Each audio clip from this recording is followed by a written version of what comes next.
how to ensure Europe's long-term energy security. It's a challenge that's at the forefront of the debate about Europe's political future. Already, much of the energy we use is imported, and however fast we're moving towards our own renewable sources of energy, the signs are that we're going to have to depend on external suppliers for some time to come.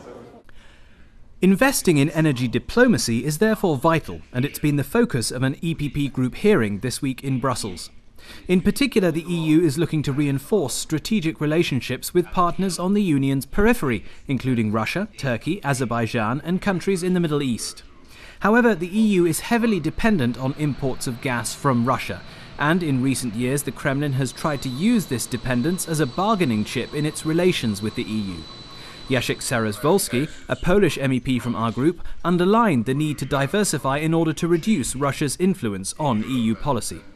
It is important that the European Union and all member states can enjoy the safety of deliveries, and that energy is not any longer used as foreign policy tool.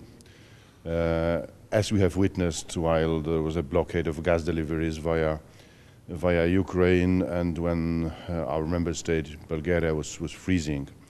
And the only answer is for Union to speak with one voice and to act as one. Russia will continue to have an important role in supplying Europe's gas, for example through the Nord Stream pipeline, the first line of which was inaugurated this week. But nothing demonstrates the EU's determination to diversify its energy supplies more clearly than the Nabucco pipeline.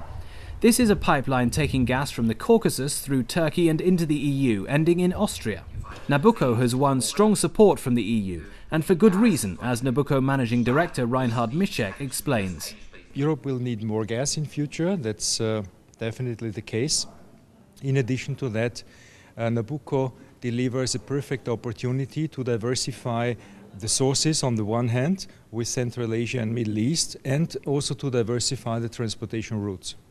The EU's energy diplomacy demands an investment in building long-term relationships with external partners. However, economic ties are often complicated by political issues. For example, there are concerns that building links with energy-rich countries like Azerbaijan and Turkmenistan, where concerns about human rights have come under the spotlight, would leave the EU open to accusations of double standards.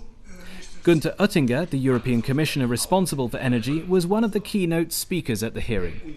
I think to have a contact in trade and to have long-term relationships and agreements in energy is the basis to speak about human rights. We have to accept where these countries are, and we have to bring them step by step to a more open and more democratic system.